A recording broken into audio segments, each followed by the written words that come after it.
네, 최경련의 정치본색 시작하겠습니다. 오늘 함께할 세 분 소개해드립니다. 김규현 변호사, 그리고 신민규 정당 바로 세우기 대표, 그리고 김민아 시사평론가 나와 있습니다. 안녕하세요. 네, 안녕하세요. 오늘 변호사분이 두 분이어서 아주 좀 든든합니다. 오늘 뭐 법적인 일들도 굉장히 많을 것 같고요. 아침에 7시에 노준면 의원실에서 나온 보도자료 이야기를 먼저 해야 될 것 같은데요. 2021년 10월 19일 그리고 21일이네요. 10월 19일부터 20일까지 여론조사 한 번 하고 21일 날에 여론조사를 했는데 국민의힘 당원들을 대상으로 당시에는 경선이 치열하게 벌어지고 있던 상황이고 제가 확인을 해보니까 당원 투표가 2021년 11월 1일 당원 투표가 있었습니다. 국민의힘 당원 투표가. 그래서 당원 투표 더하기 여론조사 이렇게 해가지고 국민의힘 대통령 후보를 선출을 하는데 그거 한 열흘 전에 바로 직전이죠. 19일, 20일 그리고 21일에 명태균 씨의 미래한국연구소에서 여론조사를 했는데 국민의힘 당원들을 대상으로 여론조사를 했습니다. 그런데 57만 명의 당원을 그들의 안심 전화번호를 다 어딘가로부터 구해가지고 여론조사를 했어요. 물론 이제 윤석열 후보가 굉장히 압도적으로 높게 나왔고 어디서 구했지? 일단 예? 그리고 이렇게 하는 게 법적으로 괜찮나? 정치적으로는 괜찮나? 법적으로 괜찮나? 여러 가지 의문이 생길 수 있을 것 같아요. 누가 줬나? 그러면 당에서 당시에 정식으로 준 건가? 미래한국연구소에? 뭐 여러 가지. 그다음에 그러면 이쪽 캠프에만 준 건가? 윤석열 후보 캠프에만 준 건가? 아니면 다 준 건가? 당원 안심번호를? 뭐 여러 가지 의문이 제기가 됩니다. 예. 그렇죠. 근데 이제 뭐 네. 그거에 대해서 조금 부연 설명드리면 예. 그 당시에 대표가 이준석 의원 아닙니까? 그렇죠. 그러니까는 뭐 어제도 그렇고 이렇게 하나씩 나오면 지금 가만히 있을 수가 없거든요, 이준석 의원이. 예. 뭐라 그랬어요? 계속 해명을 하고 있지 않습니까? 이준석이 해명을 하네? 그러니까 예. 그러면서 이제 예. 불편해하면서 오늘도 좀 해명을 했는데 예. 일단 그 당시에 중앙당에서 모든 후보에게 안심번호를 제공한 거는 맞다. 이렇게 해명을 하고 있어요. 모든 후보에게? 그렇죠. 모든 예. 캠프에게 줬는데 예. 그러니까 이렇게 준 것까지는 그래서 이준석 해명의 취지는 뭐냐면 그렇게 준 것까지는 룰에 있는 거다. 오케이. 그래서 난 잘못한 게 없다는 취지입니다. 그래서 그 당시에 준 것까지는 잘못이 없는데 그걸 받아서 어떻게 했는지는 그거는 뭐 윤석열 대통령 쪽에다가 물어봐야 할 일이고 그리고 지금 국민의힘은 왜 이걸 내가 해명해야 되느냐. 한동훈 대표가 해명을 좀 해라. 이걸 왜 내가 해명하고 앉아 있어야 되냐. 뭐 이렇게 주장을 하고 있는데 그래서 만약에 이준석 의원의 해명이 맞으면 이준석 의원의 해명대로 그 당시에 중앙당이 각 후보에게 안심번호를 준 게 맞으면 제가 추정하기로는 아마도 그 안심번호를 준 목적은 선거운동을 하라는 취지였을 겁니다. 예. 선거운동 하라고 줬겠죠. 그렇죠. 선거로 그래서 문자 보내잖아요. 선거로 그렇죠. 보통 문자 보내죠. 그렇죠. 예. 문자를 보내거나 아니면 그 당원들에게 이렇게 뭐 연락을 해가지고 뭐 예를 들면은 뭐 지지 뭐 이런 것들을 호소하거나 뭐 이런 용도였을 텐데 그런 것을 하라고 준 번호를 이제 일종의 여론조사 기관 그것도 이제 문제가 있는 대외적으로 공표를 하지 않는 여론조사 기관에 넘겨가지고 거기서 뭔가를 돌리는데 썼다라고 하는 게 어떤 이 당원 당규 또는 법적 문제가 발생하는 것인지를 한번 검토해 봐야 되는 문제인 것 같고 첫 번째로 두 번째로 지금 어떤 여론조사를 했다는 거냐면 본선 경쟁력을 지금 확인했다는 거거든요. 그렇죠. 본선 경쟁력을 왜 확인했느냐 이걸 한번 생각을 해봐야 되는데 그러니까는 이 당시에 경쟁자였던 이재명 후보하고 붙였을 때 본선 경쟁력이 윤석열 후보가 제일 나았습니다. 이걸 확인했다는 거잖아요. 예. 그러면 제 생각에는 이 여론조사 결과를 선거운동하는데 썼을 거다라는 추정이 되거든요. 그러네. 이렇게 하는 게 어떤 문제가 있었느냐에 대해서 한번 확인해야 되는 게 두 번째가 있는 것 같고 세 번째는 어쨌든 내부적으로 굉장히 조심해서 다뤘어야 될 정보 아닙니까? 당원 안심번호라는 건. 물론 그렇죠. 직접적인 전화번호가 아니라 뭐 안심번호라는 형태로 제공된 것이기 때문에 개인 정보를 개인이 식별이 안 된다 그렇죠. 이렇게 주장할 수 있죠. 그렇죠. 일차적으로 가공한 거다라고 주장할 수는 있겠으나 그럼에도 불구하고 굉장히 조심스럽게 다뤄야 될 정보인데 그게 어쨌든 명태균 씨한테 넘어가는 과정이 있었던 거잖아요. 그렇죠. 그리고 이게 역설적으로 뭘 보여주냐면 당시에 윤석열 캠프에서 이 명태균 씨가 가지고 있는 어떤 위상이라든가 어떤 굉장히 중요한 위치에 있었구나라는 거를 역설적으로 보여주는 것이기 때문에 우리가 이전에도 또 여러 차례 이제 말씀드렸습니다만 이 여론조사나 이런 것들이 정식 계약을 맺었거나 비용을 지출하고 이루어진 그런 여론조사도 아닌 것이지 않습니까? 추정하기로. 왜냐하면 나중에 이제 선관위에 보고되거나 이런 거 비용을 보면 여기 들어가 있지 않기 때문에 물론 경선을 할 때 한 거니까 또 이거는 뭐 별개로 따로 이제 뭐 회계를 작성한 것으로 보입니다만은 그래서 그런 비용이나 계약 관계의 문제도 한번 들여다봐야 될 문제인 것으로 추정이 된다. 이렇게 생각이 됩니다. 우선은 익명정보라고 해서 모든 게 문제가 안 되는 건 아닙니다. 개인정보보호법에 보면은 익명화된 정보, 그러니까 가명정보라고 하죠. 가명정보도 개인정보에 포함이 되거든요. 그래서 그것도 뭐 개인을 여전히 특정을 할 수 있다라고 한다면 그것도 뭐 어느 정도 형사처벌이나 위법 논란이 있을 수가 지금 있습니다. 넘어간 정보는 대의원, 책임당원이 구분이 된다라는 거고 성별과 지역이 구분된다는 거고 휴대전화 암신번호 이렇게 넘어간 거죠. 예, 그렇기 때문에 이제 익명정보라는 이유만으로 모든 게 면책되지는 않는다. 한번 따져봐야 된다. 라는 거고요. 그리고 이제 당에서 준 거야 뭐 어떤 당원 당규라든가 아니면 뭐 여러 그 선거 운동을 위해서 준 거니까 뭐 직무상 이런 거 문제 없을 수도 있어요. 캠프에서 근데 명태균 씨한테 어쨌든 그게 넘어갔다고 볼 수 있는 거지 않습니까 지금? 그럼 명태균 씨가 해당 윤석열 캠프하고 뭐 어떤 공적인 뭐 계약이라든가 아니면 뭐 캠프의 어떤 직책을 맡았다든가 뭐 이런 것들을 한번 따져봐야죠.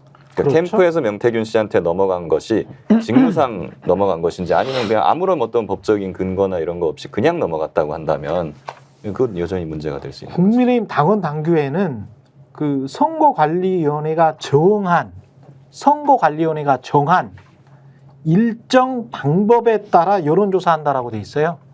그리고 공인한 복수의 국내 여론조사 기관에서 실시한다. 공인한 복수의 국내 여론조사 기관에서. 그러니까 이제 당에 공식 여론조사를 한다는 거예요. 복수에. 그리고 그거를 본인들이 공인을 한다는 것이고 그리고 선거관리위원회가 정한 일정과 방법에 따라서 조사한다라고 했기 때문에 이 여론조사가 선거관리위원회에서 정한 일정과 방법에 따라서 한 조사인지 여부는 이준석 대표가 이게 뭔가 꼬리 자르기 할 게 아니고 이거는 밝혀야 될 것 같은데. 그러니까 우선은 정치적인 것과 법률적인 거는 나눠서 설명을 좀 해야 될 것 같은데 일단 법률적인 거 먼저 보면은 사실 이 경선 때 안심번호로 미리 줍니다. 근데 그건 뭐냐면 선거 운동에 쓰라고 주는 겁니다. 각 캠프 당사자들이 와서 받아가고 한 10일 정도 지나면 그게 다 없어져 버리는 이제 이런 안심번호 그 유형으로 가는 거거든요. 10일 지나면 없어진다. 그 번호 자체는 변형되기 때문에. 근데 이런 거 들어오셨습니까? 당내 경선 같은 거 할 때 당원들을 추출이 어렵거든요. 왜냐하면 당원의 정보라는 것은요. 정당법상 상당히 강하게 보호받고 있고 당원 명부 유출하면 엄청 세게 처벌합니다. 그리고 당원인지 여부는 민감정보, 그러니까 개인정보 중에서도 엄청 중요하게 보장하기 때문에 굉장히 엄격하게 관리되는 정보입니다. 근데 이게 지금 막 떠돌아다녔다는 것은 매우 심각한 문제가 일단 있는 거고요. 국민의힘 당규에 보면 대통령 후보자 선출 규정 39조에 금지되는 선거운동에 나옵니다. 금지되는 선거운동에 뭐라고 나오냐. 8호에 여론조사 결과를 공표하거나 게시 배포하는 행위 또는 여론조사를 빙자한 선거운동 행위가 금지되고 있어요. 당규에. 그러니까 이거 지금 당규 위반인 건 명백해 보여요. 제가 볼 때는. 여론조사를 빙자한 선거운동. 이게 딱 그거거든요. 그래서 저는 이겁니다. 이게 개인정보 문제 우리 김경민 변호사님 짚어주신 것도 맞고요.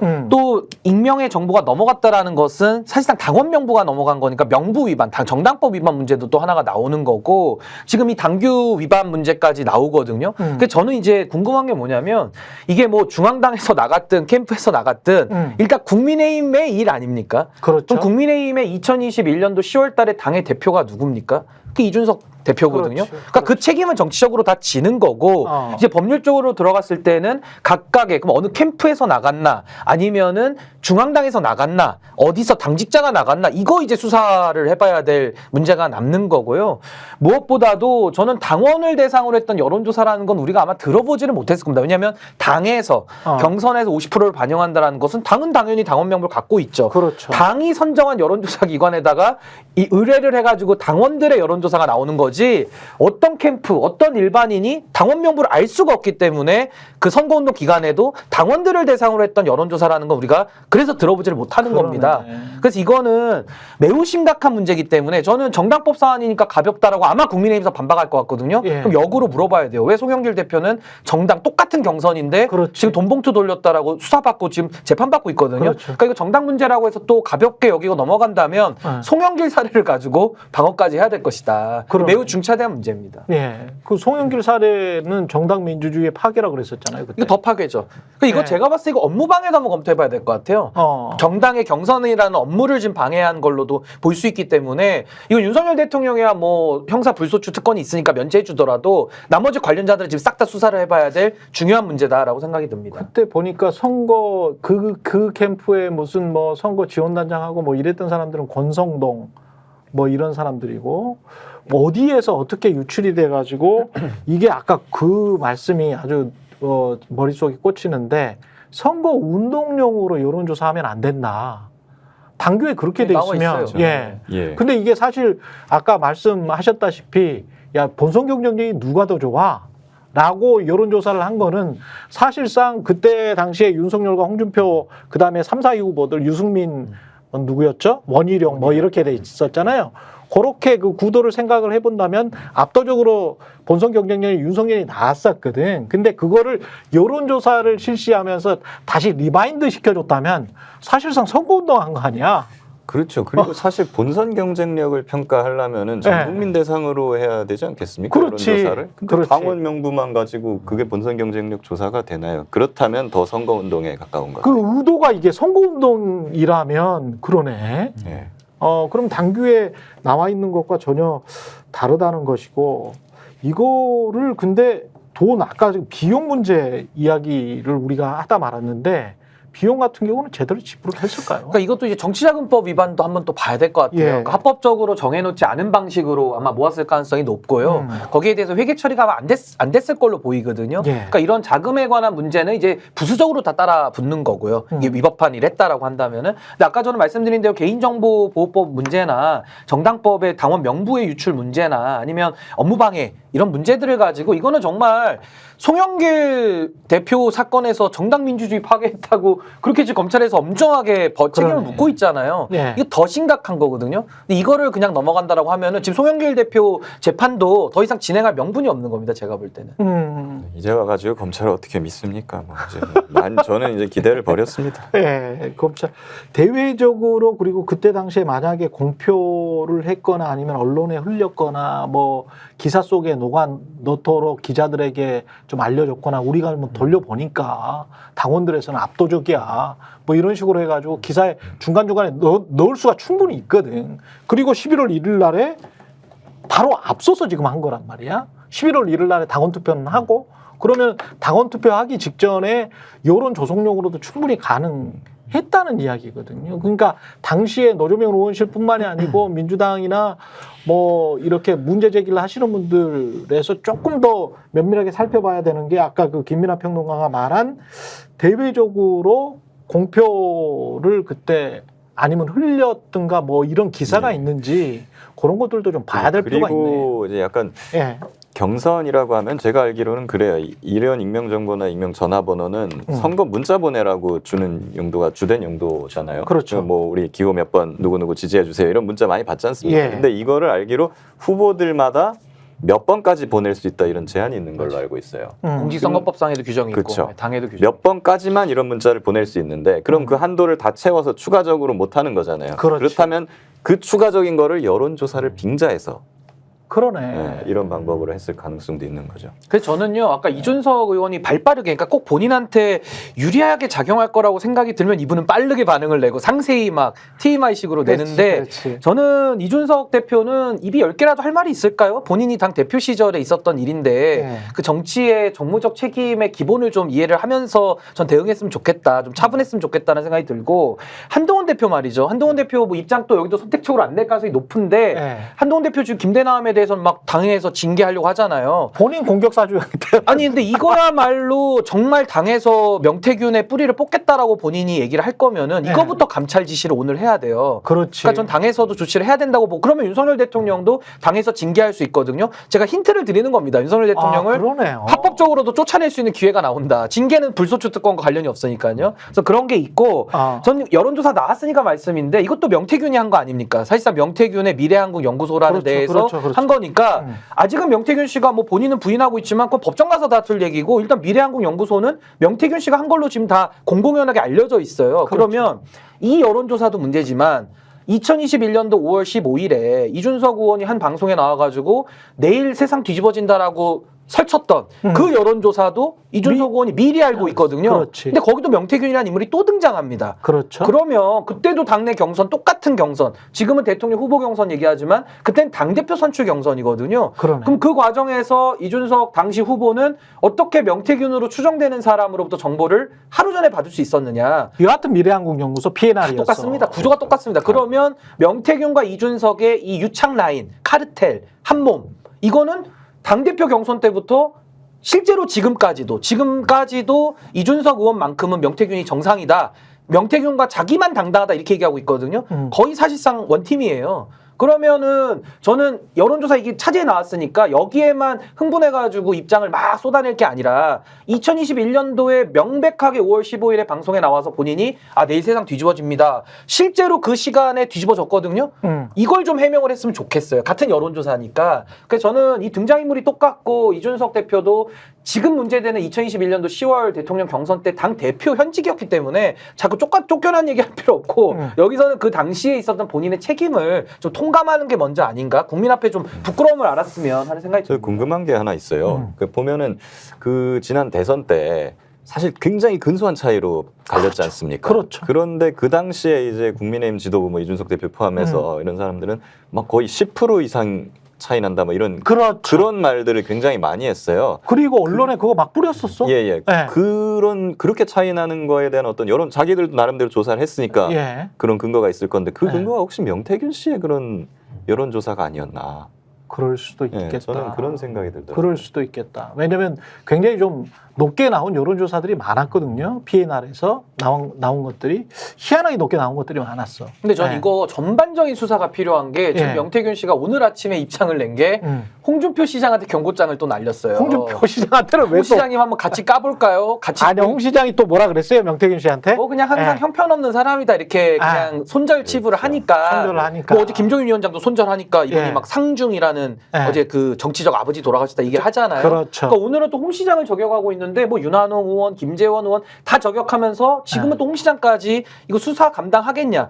대통령을 향해서는 탄핵하야 감당 가능하겠냐? 홍 시장한테는 수사 감당 가능하겠냐? 저는요 이거 차제에 더 덮을 수도 없기 때문에 그냥 발본색원을 해야 되겠다. 홍준표 다 수사를 해야 시장, 될 것 같아요. 예, 제가 홍준표 다 시장 얽혀 있는 것 같아. 그러니까 홍준표 시장의 경우에는 조금 말씀드리면 지난번에 동아일보 인터뷰에서 명태균 씨 그랬거든요. 홍준표 시장하고 하루에 서너 번을 통화하는 사이였는데 자꾸 김건희 여사에 대해서 김건희 해서 야 그러지 마시라 그런 다음에 연락이 끊어졌다. 맞다. 이런 주장을 했잖아요. 그랬죠. 근데 홍준표 시장 스타일상 이런 얘기가 나오면은 뭐라고 하고 그래야 되는데 잠잠했지 않습니까? 홍준표 시장이. 그렇지. 명태균의 미움도 얘기 안 했거든요. 지금까지. 사실. 그랬네. 그러니까 모든 뉴스에 대해서 그랬네. 사실 뭐 사이버 레카냐 그랬는데 사실 정치권 사이버 레카 아니냐 홍준표 시장에 대해서 그런 얘기 하는 사람도 있었는데 이 이슈에 대해서는 말씀을 안 하시니까 그러면은 더군다나 홍준표 시장님이 지금은 이제 대구시장이지만은 경남도지사도 했었고 고향도 사실은 고향이 대구는 아니잖아요. 그렇죠. 경남 창녕이잖아요. 그러니까는 또 그러네. 경남권 인사고 하니까 경남권 인사였네. 네, 그러니까요. 경남도지사도 하고 아시나? 그랬는데 계속 이런 식으로 얘기가 나오니까는 이제 뭐 한마디 하신 거죠. 명태균이라는 사람이 항상 저렇게 호황됐다. 선거 브로커 여론조사 가지고 장난치는 선거 브로커인데 네. 지금 거론되는 사람들 다 그 장난에 당한 사람들이다. 피해자들이 다 오세훈이고 나경원이고 뭐 그런 사람들 아니냐. 아. 당당하게 얘기들 하시라. 지금 다 그 몸살이는데 당당하게 얘기를 해라. 난 피해자다. 이렇게 아. 얘기를 해라. 내가 진작에 저 사람도 내가 알아봤다. 자기도 옛날에 뭐가 있었던 것처럼 얘기를 했어요. 아. 진작에 알아보고 내가 딱 끄는 사람이다. 나는. 그러니까 자기한테도 그런 여론조사 이상한 거 들고 와서 아. 끄는 사람이다. 이런 식으로 썼거든요. 그러니까는 명태균 씨 입장에서는 지금 제가 늘 말씀드렸듯이 명태균 씨 입장에서는 네. 정치인들이 자꾸 자기를 모른다고 하는 것을 지금 반격을 하면서 날 모른다고 그렇지 않을 건데 이렇게 계속 해야 되는 상황이거든요. 그러네. 그러니까 이번에도 또 홍준표 시장님이 나를 모른다고요. 이렇게 이제 들어가는 그런 상황이 되는 그러니까 거죠. 홍 시장 입장에서는 네. 이런 거죠. 명태균 씨는 약장수 사기꾼이다. 근데 나는 그 약장수한테 당해서 약을 안 샀다. 네. 딱 요거예요. 그런. 근데 저는 명태균 씨가 참 신기한 능력은 있는 게요. 그동안 윤석열 대통령이 얼마나 고소고발 남발했습니까? 근데 명태균이 딱 들어서니까 대통령이 고소고발을 못하고 버르장머리가 고쳐집니다. 홍준표 시장도 대구시정에 집중 못하고 그렇게 중앙정치에 과도하게 감나라 배나라 마치 상임고문 하다 잘렸잖아요. 그렇게 논평을 내던 분이 지금 딱 거의 명태균만 걸리면은 거의 침묵 모드예요. 홍준표 시장을 대구시정에 집중하도록 지금 만들어주고 있는 이 명태균 효과가 뭔가 서로 책 잡힌 게 있는 거 아니냐. 그러지 않고서는 우리가 홍준표 시장을 한두 해 봅니까? 그렇지. 수십 년 봐왔거든요. 네. 지금은 숟가락을 얹어도 한참 얹어야 될 때인데 네. 못 하잖아요. 그 제가 봤을 때 지금 국민의힘 안에서 유승민 의원만은 명태균이 언급했을 때 이 뭔 소리냐고 손을 딱 긋습니다. 네. 할 말을 하거든요. 네. 거의 유승민 대표 빼고는 정치 오래 하신 분들 중에서는 거의 지금 명태균 앞에만 서면은 왜 나는 작아지는가. 작아지는가. 정말 노래 가사 같은 그런 아주 신비한 모습이 나오고 지금 있습니다. 여권 정치인들이 전부 다 명태균 씨와 관련해서 주파나를 다 튀기고 있는 것 같습니다. 그러면 이제 자기한테 불리할 게 있냐 없냐 막 이런 건데 아마 유승민 의원 정도가 불리할 안 것이 엮인 거죠. 안 엮여 네. 있는 거 같고 한동훈 대표도 뭐 엮이진 않았을 거 아닙니까 그 당시에 그렇겠죠. 그러니까 검사하고 제가 징계를 하는 법무장관. 거죠. 예. 법무장. 그 아이디어네. 할수 있을 것 같은데. 예. 대통령만 딱 곤란해서 할 수 있겠네. 핀셋 감찰 한번 핀셋 감사를 할 수 있겠어. 아니 뭐 꼭 뭐 그렇다는 게 아니고 노조면 의원실에서 나온 이 보도자를 보면은 그러니까 대통령이 그 캠프 시절에 뭔가 좀 관여가 됐었을 수도 있겠. 후보가 몰랐을 리는 없잖아 이거. 모를 수 없죠. 네. 몰라도 그리고 책임져야 돼. 네. 지금 다들 엮여 있는 거 아니냐 이렇게 말씀하셨는데 네. 그러니까 제가 볼 때는 명태균 씨 관련 의혹을 네. 정말 뿌리 끝까지 파헤친다. 그러면 평론가의 상상입니다. 뭐 실체적 진실과 관계없이 네. 평론가가 지금 이 모든 언론 보도를 보면서 느끼는 거는 이 보수가 괴멸할 수 있겠는데 이 생각을 합니다 지금. 어떻게 모든 사람이 다 나와가지고 한마디씩 다 합니까? 네. 그러니까 대통령실이 무슨 이 얼기설기 해명을 내놓으니까 네. 대통령이 국민의힘 고위 당직자와 국민의힘 출신 정치인이 명태균 씨를 데리고 왔기에 지난 대선 후보 경선하고 뭐 대선할 때 그때 이제 집에서 2번 만났고 그 다음에 취임하고 나서는 모른다. 그리고 이걸 관계를 끊었다 이렇게 해명을 하니 대통령실은 그러니 네. 바로 그 고위 당직자가 나냐 라면서 이준석 의원이 나타나서는 왜 그런 거짓말을 해 이렇게 막 얘기를 하고 그리고 갑자기 김종인도 전 비서장 나하고 또 한마디 하고 이런 상황이 벌어졌잖아요. 아니 김종인 위원장의 그 말은 그럼 곱씹어볼 필요가 있는 게 야 그때 전화가 온 사람도 김건희 여사가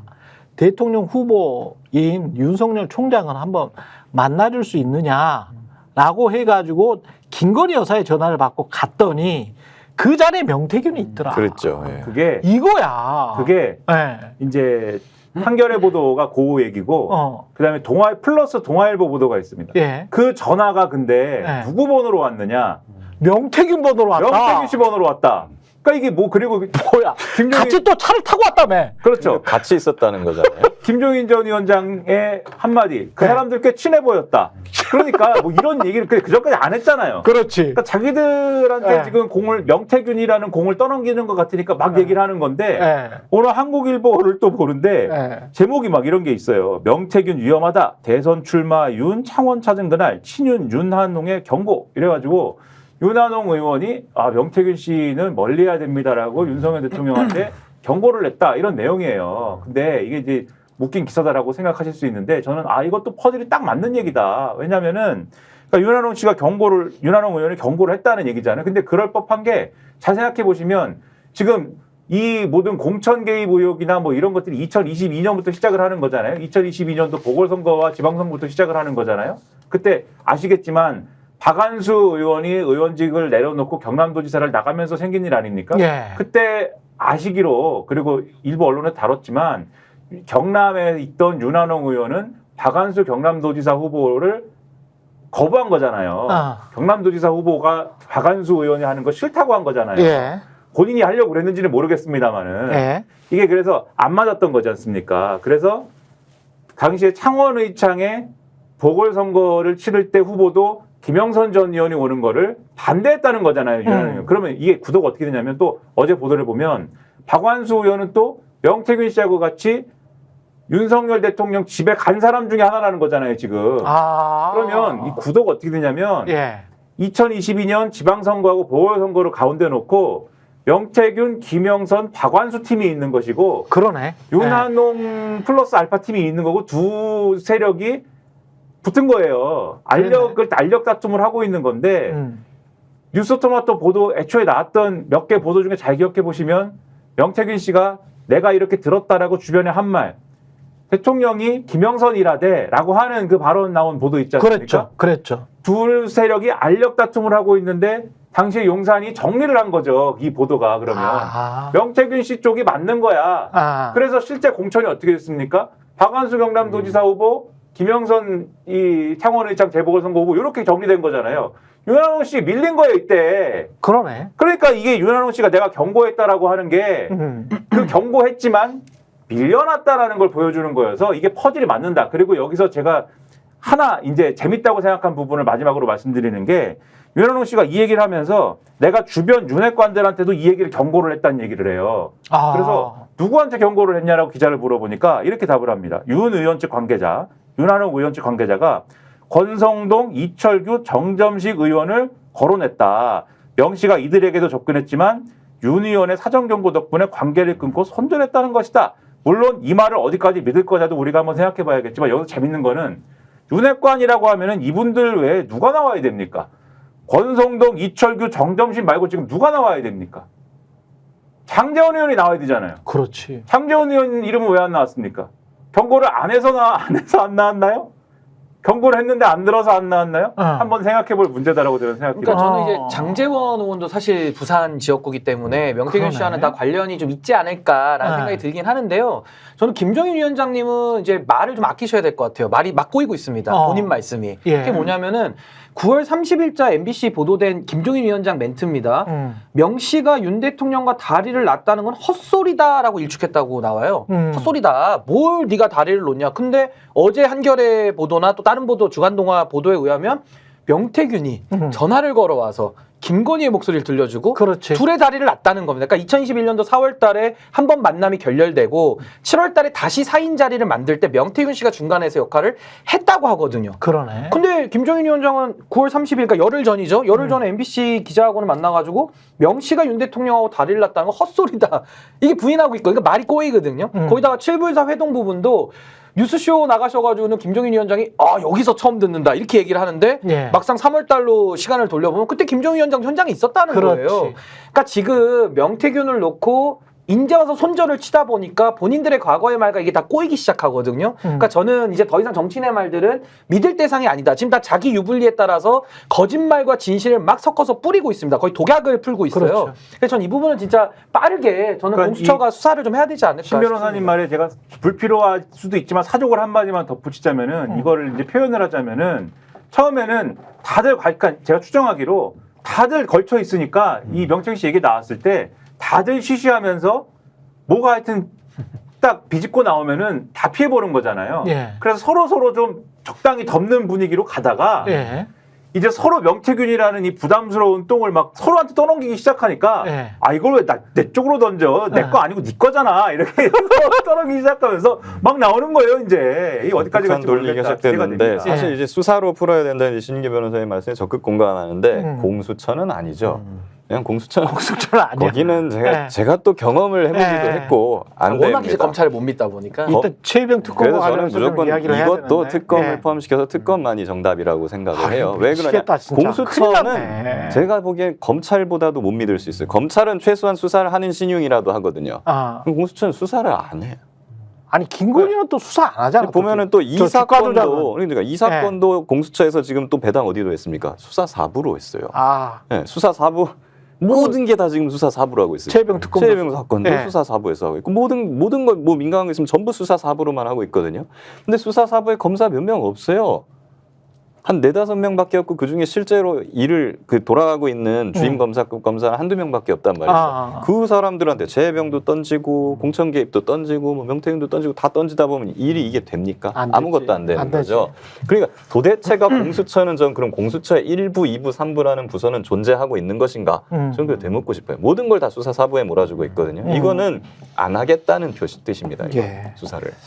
그 광고하기 전에 마지막으로 지적을 해야 될 게 사실 이준석이나 김종인이나 명태균은 그나마 본인들이 나서서 뭐 관련 있다, 관련 없다, 거짓말이다, 어쩐다 저쩐다, 뭐 홍준표도 마찬가지고 본인들이 이야기를 하거든요.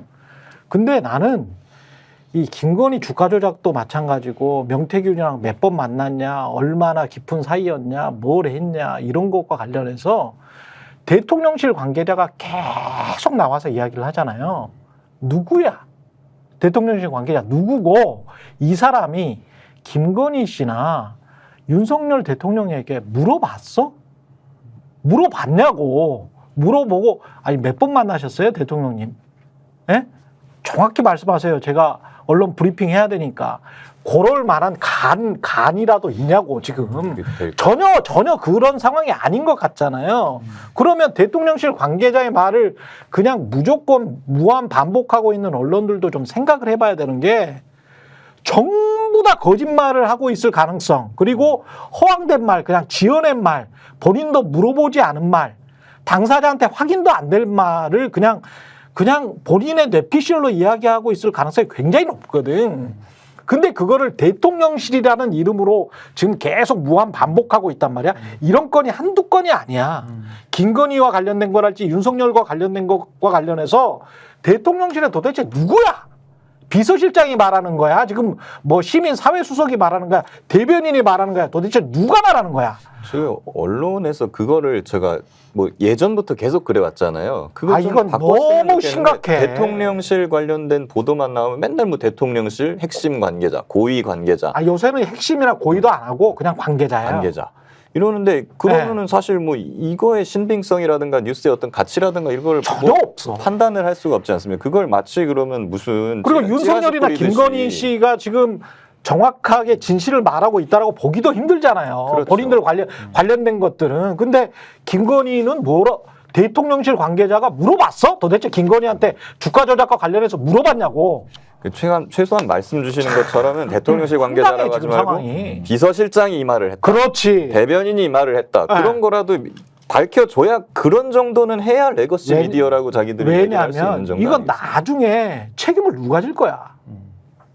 왜 다 장막뒤에 숨어가지고 책임도 안 질 말을 대통령실 발로 툭툭 하고 그걸로 가지고 기사 채우고 말이지. 그게 무슨 신빙성이 있어요. 근데 저는요, 좀 네. 보수가요, 딱 그림은 이겁니다. 제가 정리를 단순하게 해드리면 예. 팀 김건희가 있고요. 팀 김건희. 팀 김건희. 그다음에 팀 이준석이 있는 겁니다. 예. 팀 김건희에는 이제 윤석열, 뭐 윤핵관들 뭐 그렇게 붙어 있는 거고, 예. 팀 이준석에는 김종인부터 그쪽 세력들이 이제 붙어 있는 거죠. 그렇지. 명태균은 양다리입니다. 양다리로 양쪽을 갖다가 다 자기 이용할 거 뽑아먹고 하다가 그렇죠. 지금은 이제 본인의 힘이 더 안 통하니까 이제는 가스통 하나 들고 나와가지고 나 불고 다 터뜨린다. 그렇지. 단체 협박하고 있는 거예요. 근데 여기에서 지금 중요한 게 뭐냐? 지금 협박하고 있습니다. 가스통 들고 저러고 있는데 김종인 위원장까지도 팀 이준석에서 이제는 약간 손절하면서 명태균하고 거리를 두고 있는데 여전히 이준석 의원은 팀 이준석을 명태균과 같이 끝까지 수성하고 있는 거예요. 그래서 앞으로 어떻게 되느냐? 아마 명태균하고 이준석, 그리고 아마 윤석열, 김건희, 뭐 김종인 등등등 아마 이렇게 또 팀이 재편이 돼가지고 아마 이제 서로 수습에 들어갈 것 같은데 저 이거 100% 못 덤다고 보는 게요. 상대가 누굽니까? 이준석과 명태균이에요. 저는요, 명태균을 보면요, 아 이준석 의원이 명태균한테 정치를 배웠구나라는 생각이 정말 들어요. 아주 그 언론을 이용한 수법이 거의 비슷하거든요. 아니 이준석 의원은 본인은 계속 김종인이라고 그랬잖아. 그러니까 이제 팀 이준석의 김종인 원래 같이 양다리였으니까 어떻게 보면 명태균도 정치적 아버지는 그렇죠. 김종인이라 그랬기 때문에 어제상을 치렀잖아요. 어제상을 치렀으니까 서로 간에 배달이 행될 수도 그렇죠, 있겠다. 그렇죠. 그래서 저는 예. 이거 상황 못 덮는 게 명태균, 이준석도 곤란하지만 또 김건희도 장난이 아니거든요. 예. 이 세 명이 지금 언론을 가지고 떠들어대기 시작하면은 이거 정말 긁어부스럼이 안 날 수가 없고 이거 이제 못 떴습니다. 이제 언론이 다 까발려져가지고 다 언론들이 달려붙고 있잖아요. 그렇죠. 이거 저 파장이 어마어마하게 이제 커질 수밖에 없지 않나라는 예. 생각이 듭니다. 그리고 그 언론에서 자꾸 그 명태균 씨만 제가 명태균 씨 두드러하는 거 아니에요. 아무런 관련 없어요. 그런데 명태균 씨만 허황되고 이상한 발언을 하는 걸로 이야기를 하는데 대통령실 관계자의 지난 2년 동안의 말은 제가 보기에는 한 8, 90%가 허황되고 거짓말이야. 거짓말이에요, 거짓말. 그렇죠. 이 맞는 게 하나도 대통령실 관계자의 말을 무조건 이렇게 받아쓰면서 이쪽 말에다가는 무조건 신빙성을 두고 명태균 씨의 말은 이거는 허황된 말이다. 이 사람은 정치 브로커일 뿐이다라고 하는 근거가 도대체 뭐야? 아무것도 없어요. 근거가 있어? 사실 최혜병 구명 로비 이런 거일 때도 그렇지. 그냥 이정우 씨가 갑자기 그냥 하루 네. 아침에 그냥 나가 허풍이었다 이렇게 허풍이었다. 하니까 그냥 전부 다 그렇게 가버리잖아요. 그러니까. 그러니까 모든 것이 일단은 이 사람들의 어떤 특징이 있어요. 작년부터 뭐가 터지면 일단 부인해. 그런 그렇지. 일은 없었다. 네. 관계가 없다. 그런 다음에 뭐가 이제 튀어나오잖아요. 튀어나오면은 그 다음에는 허풍이었다. 예. 이 모든 것 그런 다음에 제보자를 수사하고 고발하고 고소하기 시작합니다. 그렇죠. 깎아내리기 시작해요. 이 패턴이 계속 반복되고 있어요. 지금. 아니, 근데 대통령실이 네. 주로 이제 그렇게 대응을 하는데 예. 명태균 씨 거는 이거 그 모드를 그렇게 열심히는 또 안 해요. 또. 그러니까 명태균 씨를 완전히 지금 와 이런 녀석이 있나 막 이러면서 명태균 씨를 막 제가 좀 과잉된 표현을 하자면 막 인간 쓰레기라고 하고 막 가짜뉴스 제조기라고 하고 난리가 나야 되지 않습니까? 그렇죠. 근데 그게 아니라 저희가 좀 오해가 있으신데 두 번 만났어요. 뭐 이러는 거잖아요, 지금. 그리고 김건희 주가 조작 의혹과 관련해서도 얼마나 많은 거짓말을 했어요, 지금까지. 그러니까요. 아니, 후보 시절부터 윤석열 캠프 측도 그렇고 윤석열 당신도 마찬가지고 그리고 대통령실 관계자들도 얼마나 많은 지금 거짓말을 하고 있습니까? 어떨 때는 또 선택적으로 그렇죠. 침묵하고. 주가 조작 주포 뭐 이종호 씨나 네. 이런 사람들 결혼 후에 만난 적 없다며요. 예. 네. 아니, 만났잖아요. 근데 또. 순 거짓말장이들이 지금 국정과 그러니까 당을 운영을 하면서 지금 그렇게 거짓말로 우기는데 선수인 사람들이 예. 저는 그래서 그런 생각이 든다는 거예요. 명태균 씨가 뭘 갖고 있길래 그러니까. 그렇게까지 몰아붙이지 못하는 이유는 뭐냐. 예. 그게 의심스럽다는 거예요. 그 그러니까 말씀 드리는 겁니다. 명태균 씨 그 쉽게 발로 차지 말아라. 한 번이라도 그렇게 열정적인 적이 있었냐? 너희들은. 네. 어? 여론조사 비용 예. 3억이라도 준 적이 너희들은 있었냐. 언제 그렇게 헌신한 적이 있었냐? 연탄재 함부로 차지 마라. 저는 그런 이야기를 하고 싶어요. 지금 당장 지금 하얗게 연탄재가 됐다고 빨갛게 검은 거에서부터 빨갛게 한번 불타 올랐었어. 내가 보니까 이분은 어떻게 보면은 명태균 네. 씨는 그 막 허황됐다는 막 이런 세간의 이런 네. 말보다도 의외로 또 본인 일은 열심히 하고 성실하게 하는 면이 그러니까 이 사람도 있는 것 꿈이 같아. 있었겠지. 아니 왜 그러냐면 예. 여론조사를 3억 6천만 원짜리 여론조사를 해놓고 그렇지. 저기 돈도 안 받고 예. 자기 돈 들여가지고 그렇게 열심히 하는데 예. 그건 어느 정도 자기가 뭔가 그 비전을 가지고 뭐 여기 모든 걸 걸었다 이런 게 아니면 불가능한 거지 않습니까? 그러니까 용산이 캥기는 게 있겠죠. 그러니까 네. 그런 의심이 드는 게 저 같은 사람만 그런 의심하는 게 아니고 또 제가 꼭 한 번은 하고 넘어가지 않습니까 매일? 예. 조선일보 얘기하겠습니다. 예. 조선일보 사설 제목을 제가 읽어드리겠습니다. 조선일보 얼마나 이 사건을 열심히 용산의 실드를 치고 싶겠어요. 그렇지 않아도 재보궐선거 코앞인데. 그렇죠. 예. 재보궐선거 잘해야 되는데 예. 아무리 그래도 선거 앞두고는 한 팀 해야 되잖아요. 그 실드 그렇지. 쳐야 되는데. 예. 원팀이니까 원래. 그렇죠. 쉴드를 쳐야 되는데 예. 용산이 답답한 거예요. 사설 제목. 명태균은 뭘 믿고 협박하고 여기까지는 우리가 저기 예상 가능한 범주죠. 용산은 뭐가 캥기는 게 있나? 이게 사설 제목입니다. 용산은 캥기는 게 있냐고요. 조선일보도 사설을 이렇게 쓸 정도면 우리가 보는 이 시각이 잘못되지 않았다는 게 드러나는 것이다. 저는 지금 최근에 제가 책을 써서 이제 이번 달 말에 책이 나오는데 보수의 종말. 보수의 종말입니다. 예, 저는 제 보수의 책을 종말. 홍보 안 해도 예. 지금 명태균 사태를 통해서 예. 보수의 종말로 가는 이 흐름 속에서 예. 자동 홍보가 되고 있다. 이 홍보가 필요 없을 정도로 지금 보수가요.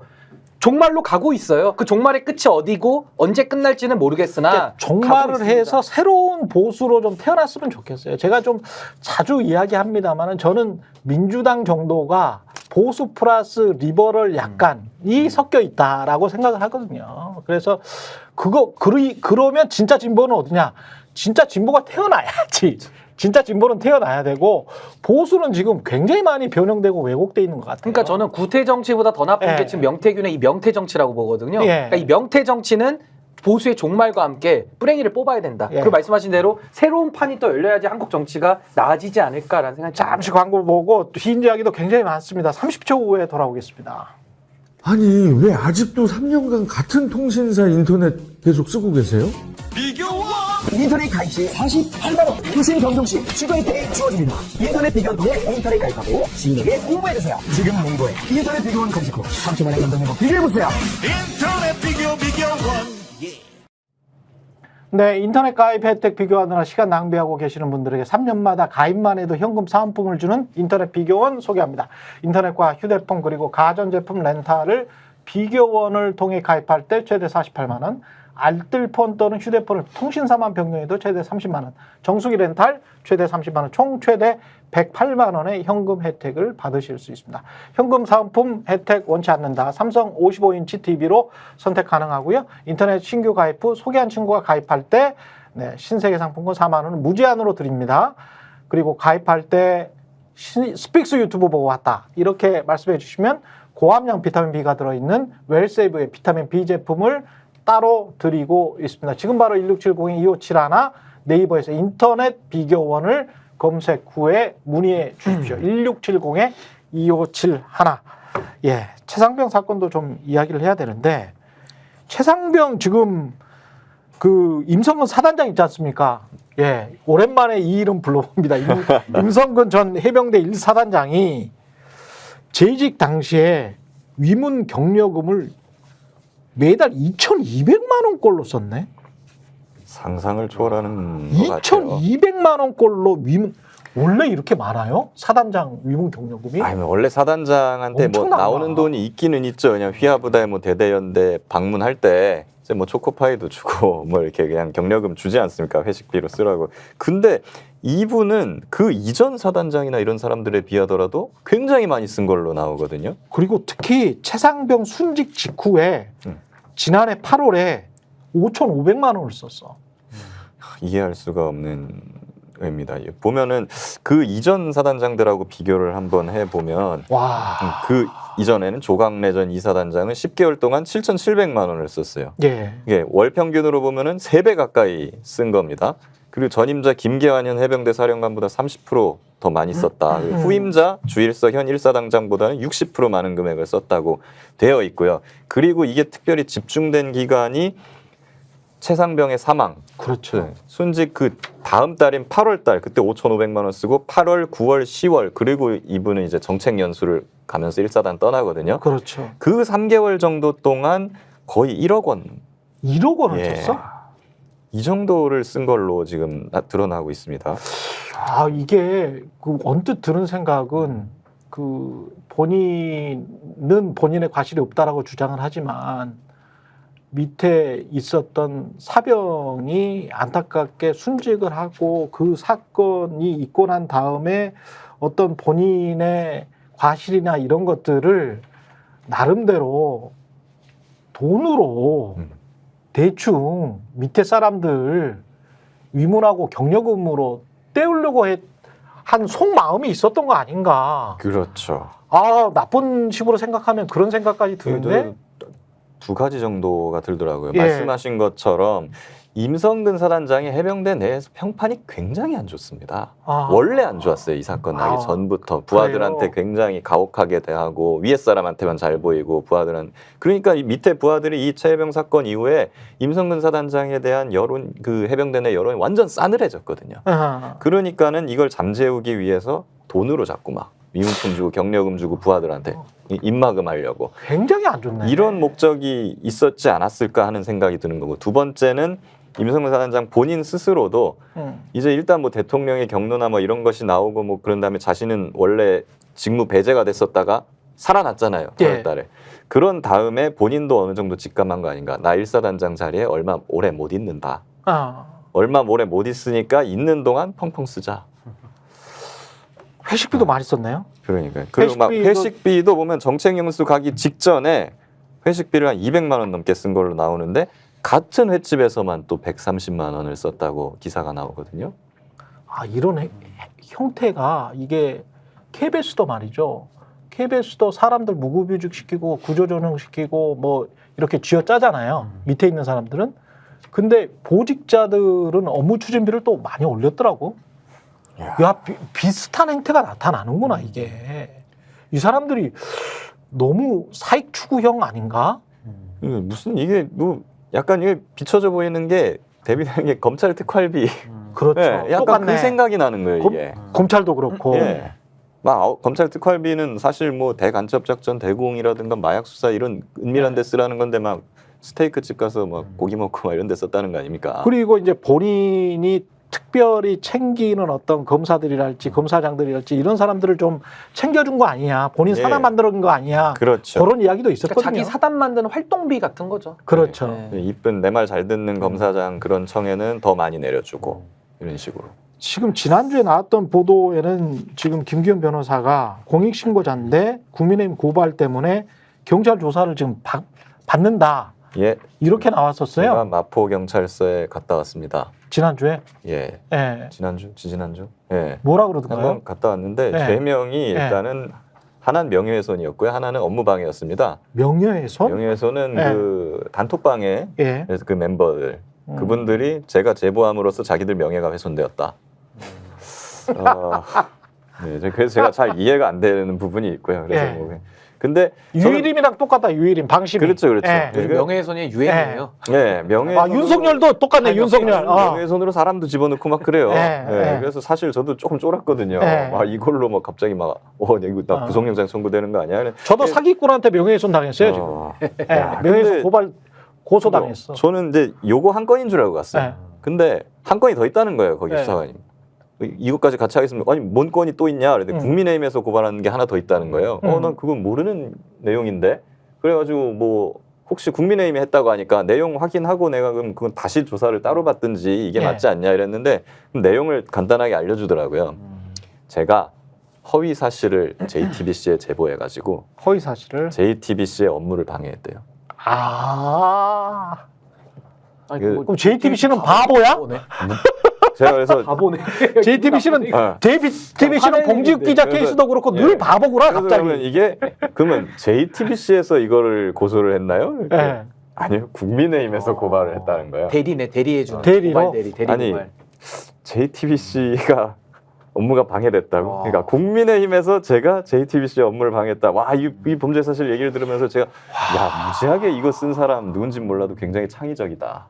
예. 아니 근데 법적으로 이렇게 사람을 왔다 갔다 하는 것도 수사를 받고 왔다 갔다 하는 것도 일반 시민들 있지 않습니까? 그래 변호사로서 세금 내고 국방업무 지금 해병대 다녀오신 분이에요. 이분은 부동시로 그냥 군 면제되신 분이 아니야. 근데 해병대 다녀오고 세금 제대로 내 제가 배운 근대 국가 현대 국가로는 세금 내고 병역의무 우리는 병역의무까지 하잖아. 대한민국에서 시민이 그 정도 하고 자기 일 확실히 하면 국가가 왜 경찰이나 검찰이 야 와보시오.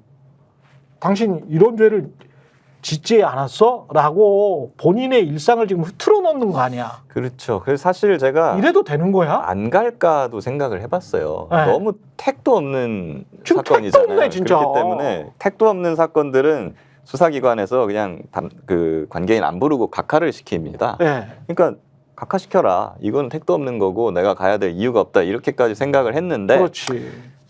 근데 이제 보면 저를 부른 그 수사관님들도 보면은 뭐 높으신 사람들 아니잖아요. 우리와 그렇지. 같은 어떤 그냥 일상을 보내는 그런 그렇지. 분들이고 뭐 제가 안 가고 막 이렇게 하면은 그분들도 힘들 거 아닙니까? 위에서만 뭐라고 하고 그리고 저도 수사기관 출신이고 동업자 출신이고 그러니까 그냥 가서 그냥 대승적인 차원에서 제가 예. 몇 시간이나 걸렸어요? 한 순조사 시간 한 2시간 정도 됐던 것 같아요. 왔다 갔다 하는 것까지 생각하면 한 뭐 4시간 되는 하루를 다 반나절. 네. 하루가 다 날아가는 건데. 이게 사실상 그 수사연금 같은 거예요. 그러니까 옛날에 가택연금이 있었듯이 수사에 묶어놓고 딴 일도 못하게끔 이제 그렇죠. 개인의 삶을 무너뜨리는 네. 방식인데 그러니까 이게 아니, 공권력 이래도 되나? 오남용이죠. 이래도 되나 진짜 공권력이? 그래서 저는 뭐 앞으로도 근데 뭐 국민의힘에서 고발한 게 또 있습니다. 뭐 그래갖고 뭐 이번에 또 연락이 오는지 안 오는지 한번 뭘 봐야 고발했어요? 되겠습니다. 다양하게. 뭐 청문회 때 뭐 제가 위증을 했다고. 그러니까 기본적으로 저희 제보 내용이 다 허위라는 거예요. 아, 네. 미치겠구만. 그냥 그런 것들이 있고. 근데 이제 사실은 제가 공익 신고를 할 때 뭐 저 사람들 앞에 나서는 거 이런 거 별로 안 좋아합니다. 네. 그리고 지금 이렇게 돼가지고 제 뭐 변호사업이나 이런 것들 많이 망가지기도 했고요. 그래서 저는 공익 신고를 할 때 익명으로 한 거잖아요. 제보를. 예, 예. 제보를 제가 드러나지 않은 방식으로 했는데 권성동 국회의원께서 그렇지. 거기서 네, 까버렸잖아. 제보자가 먼저. 김규현이다 이렇게 까버리고 저를 공격을 하시면서 그렇죠. 그냥 뭐 제가 이제 드러나면서 제가 이렇게 전면에 나서게 된 거죠. 그렇습니다. 그런데 이게 사실 범죄 행위입니다. 네. 권성동이 깐 그렇죠. 거, 이름을 깐 거. 공익신고자의 인적사항을 공개하는 거는 공익신고자 인적사항 공개죄라고 해서 공익신고자 보호법 위반이에요. 그렇죠. 그래서 제가 권성동 의원을 고소했죠. 예, 그거 감감무소식입니다. 안가무소식이겠지. 그거는 또 경찰에서 또 제대로 조사를 안 하겠죠. 그래서 고소장을 경찰서에 내면은 수사 종료 예정일이라는 그 고소장 접수증을 저한테 주는데 네. 거기에 보면 수사 종료 예정일이라고 써 있어요. 3개월 뒤로. 3개월 뒤로. 네. 그거에 따르면 이 사건은 11월 하순 정도면 종료 예정일이거든요. 뭐 지금 어떻게 되는지 뭐 전혀 통보가 없습니다. 고소인, 피고소인 조사라도 해야 될 텐데. 그러니까요. 예. 저는 피고발인 조사를 받았잖아요. 그렇죠. 예. 그럼 권성동 의원 뭐 언제 출석한다 그런 얘기는 전혀 없습니다. 이런 시기니까 사람들이 법치를 이게 무슨 법치야? 윤치지, 윤마음이지. 아니 그 예. JTBC 굉장히 기분 나쁠 것 김치인가? 같고 그런 식으로 한다면 윤석열 대통령은 매일이 그냥 대한민국의 업무를 다 방해하는 사람 아닌가. 그러니까. 대한민국을 얼마나 어지럽히고 있습니까? 대통령부터 저는 처벌을 해야 될 것 같아요. 네. 그래서 저는 정말 이 검찰권과 이 수사기관들, 경찰을 비롯해서 너무 좀 오남용되면서 너무 권력에만 줄대는 이런 모습들이 그렇죠. 정말 국민들이 이제 더 이상 용납하기 힘든 지점까지 왔다. 너무 심해. 너무 심해. 과거에 그 KBS 사장부터 해가지고 갑자기 뭐 들이닥쳐서 막 압수수색하고 막 구속영장 발부하려고 하고 봉지욱 기자도 얘가 보고 있는데 얘 학교나 좀 보내고 압수수색 하자. 에? 얘가 보고 이제 상처를 받을 수 있잖아요. 충분히. 맞습니다. 예. 그래서 사실은 아이가 있는 집 같은 경우에는 수사기관에서 압수수색을 나가더라도 네. 그런 거 좀 신경을 많이 쓰거든요. 그런 거는 좀 예전에 해줘야지. 어떤 일이 있었냐면 예. 뭐 유명한 사건은 아닌데 예. 수능 전날, 수능 당일날, 당일날. 수능 당일 아침에 압수수색을 쳐들어가서 고3이 있는 집에. 예. 그래가지고 이 친구가 아침에 이제 수능 고사장으로 가야 되는데 가려고 막 챙기고 있는데 쳐들어와가지고 압수수색을 해갖고 아빠 문제 때문에. 예. 그 학생이 재수를 했어요. 그런 일도 있었습니다. 아니 그럴 수밖에 없네 이거는. 네. 어? 그러니까 참좀 너무한 것 같아요. 그리고 실제로 뭐 이렇게 수사해야 되는 사건들은 거의 수사를 안 하고 이게 3부 같은 경우도 3부 토건 체크가 거의 이제 확실했던 거 아니에요? 이종호 씨가. 아니 그게 3부 토건이지. 전 그거를 골프 3부라고 변명하는 그렇죠. 것도 와 그건 너무 창의적이었어요 진짜. 예. 그리고 이제 그 3부 토건 전 회장 아들 구치소에서 실제로 머물렀던 사람이 그 사람만 3개월 이상 머물렀다. 예. 이것도 사실 확인이 저는 되고 있습니다. 그 3부 체크가 당연히 3부 토건이라고 생각을 할 수밖에 없었고 그렇죠. 계속 해왔던 이유가 이종호 대표는 3부 토건 얘기를 너무 많이 했어요. 만날 때마다 거의 3부 토건 얘기를 그리고 했어요. 이 단톡방에 있었던 예. 카톡방에 있었던 누군가도 3부 토건에 투자를 그때 당시에 했다면 그런 의혹이 있죠. 있죠. 예. 이종호뿐만이 아니고 이종호는 했는지 안 했는지는 모르지만 그런 의혹이 네. 있고 그리고 사실은 저는 이종호 대표에 대해서 제보를 한 거지 않습니까? 그렇죠. 제가 이렇게 믿는 이유. 그러면 이종호 대표가 막 길기 날뛰고 하는 거는 이해는 가요. 예. 지금 뭐 명태균 씨나 이런 분들처럼. 그렇죠. 근데 그럼 다른 단톡방에 있던 그냥 제3자분들 그분들은 자기랑 아무 상관이 없잖아요. 예. 근데 그분들이 막 나서서 3부는 골프 3부야 라고 하면서 저를 명예훼손으로 고소를 한단 말이에요.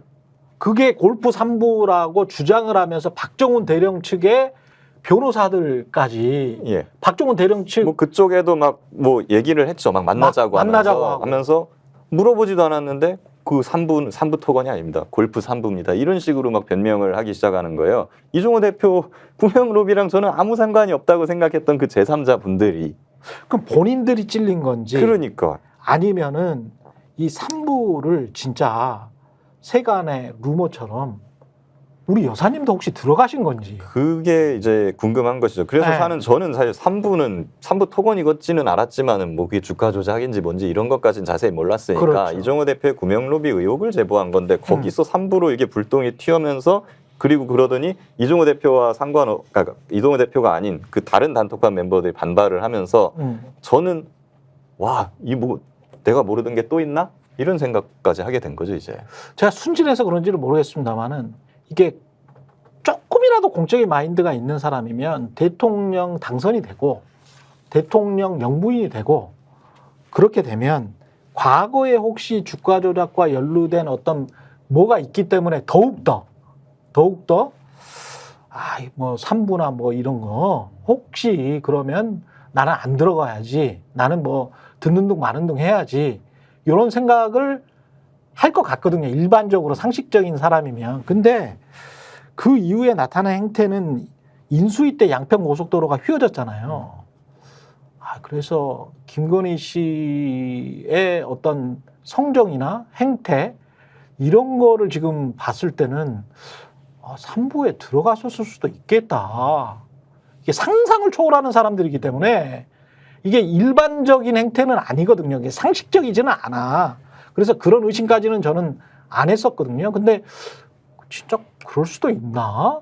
그래서 사실 이런 부분은 예. 그 3부 토건 실제로 그때 주가가 확 뛴 게 나왔지 않습니까? 그쵸. 이 정도면은 이제 거래소랑 금감원에서 바로 움직여야 되거든요. 뭐 이상거래 맞아요. 탐지하고 예. 뭐 예, 통보하고 이러면 수사가 돼야 되는데 전혀 뭐 아무런 움직임이 없는 것 같습니다. 예. 이런 것들은 좀 정리가 안 되고 그냥 다음 이슈가 또 대형 이슈가 오고 그러니까 우리가 뭐 너무 그냥 쓰나미예요, 사실은. 게이트급이 중게이트급들의 쓰나미인데 뭐 이거 한 번에 뭐 정리를 어떻게 해.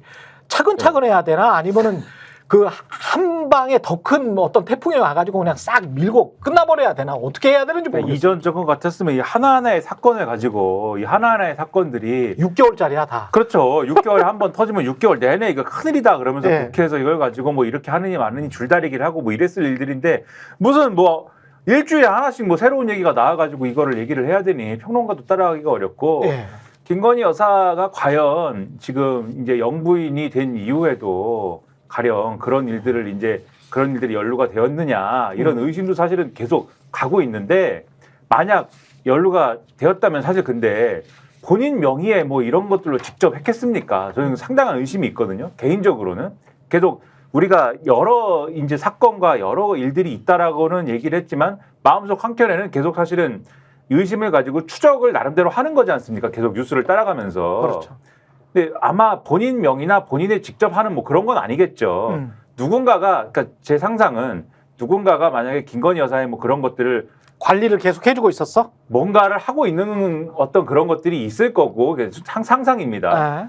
그리고 이런 것들은 만약에 이제 뭐 실현이 된다면 이후에 이제 되지 않겠습니까? 이 뭐가 분배가 된다든지 뭔가 예. 이런 게 된다라면은 그래서 근데 이런 것들이 이제 보통 관계에 있는 사람들하고 이루어지지는 않을 거잖아요. 정식으로 누군가에게 무슨 뭐 어디 뭐 투자증권 이런 데 맡겨놓은 돈은 아닐 거 아닙니까? 쉽게 얘기해서. 그렇죠. 그러니까 이게 지금 우리가 맞닥뜨리고 있는 매일매일 나오고 있는 이런 사건들을 사실은 이렇게 계속 다루다 보면은 그리고 그런 것들이 전말이 밝혀지다 보면은 저는 결국 그런 것들이 지금 우리가 의심하고 있는 사건들도 다 밝혀진다고 봅니다. 그게 연결이 안 돼 있겠습니까? 만약에 우리가 의심하는 것들이 다 사실이면 감옥에 오래 있어야 돼요. 진짜 큰 사건들이에요. 막 주가 조작 이런 거는 하나만 걸려도 예. 예. 거의 뭐 무기징역까지도 가능하거든요. 이게. 근데 주가 조작을 했는데 한 것을 검찰총장이나 대통령이 알았어. 그리고 자기의 직권을 남용해서 보호를 수차례 해줬어. 그게 사실이면 거의 박근혜급 그 이상이죠. 그렇죠. 이건 뭐 근데 점점 의심스러워. 제가 그 정도까지는 의심을 안 했었거든요. 진짜로 제가 순진해서 그런지는 모르겠습니다만은 그거는 순진이 아니라 네. 상식적이셔서 그래요. 그러니까 상식적으로 사셔서 그런 거예요. 최근에야 아이씨 이게 전부 다 속인 건가 그러면 이 전체 기간을 속인 건가 한 2, 3년을 그런 생각이 좀 들어. 근데 저는 이건 네. 확실한 것 같아요. 그러니까 박근혜 대통령과 우리가 국정농단을 좀 비교는 할 수 있겠는데 네. 하나 분명한 건 뭐냐면 윤석열 대통령 수사검사 출신이기 때문에 훨씬 더 지능적이고요. 그렇지. 훨씬 더 양심이 없어요. 더 비열하고 비겁합니다. 왜냐면 박근혜 대통령은 자기 문제가 어쨌든 측근들을 통해서 목줄이 조여 오잖아요. 특별검사 박영수 임명에 대통령 박근혜 임명장 줬습니다. 야당 추천으로. 그렇지. 이분은 뭐 하는 사과도 겁니까? 했죠. 아니, 사과도 했고. 사과도 근데 이분은 뭡니까? 자기 수사 사안, 자기 배우자 수사 사안인데 그거 무서워서 못 받겠다는 거예요. 그럼 이거는 슈퍼쫄 보고 완전히 국민들 앞에 이건 네. 비열하고 비겁한 거예요. 어떻게 자기가 수사검사로 들어갔던 그 특검에 대해서 뭐 위헌이다, 뭐 이따위 소리나 하고 야당 산하의 검찰청을 만드는 것이다 이렇게 주장을 그러니까 하는 결국 거죠. 수사방해를 하는 거거든요. 그러니까 나만 수사받지 않고 나는 다 수사할 수 있어, 다 때려 죽일 수 있어 이 얘기거든요. 정말 비겁하고 비열한 인간이다. 전 박근혜보다도 양심의 차원에서는 훨씬 더 못한 인간 아닌가. 이거 객관적으로 보면 그렇습니다. 객관적으로. 여기까지 최근의 정치분석 하겠습니다. 김기현 변호사, 신인규 정당 바로 세우기 대표 그리고 김민아 시사평론가와 함께했습니다. 저는 내일 다시 찾아오겠습니다. 고맙습니다. 스픽스는 말하는 언론입니다. 대세는 유튜브, 그중에서 스픽스. 좋아요, 댓글, 구독, 알림 설정. 여러분이 저희를 사랑해 주시고 우리가 여러분을 사랑하는 4가지 방법입니다.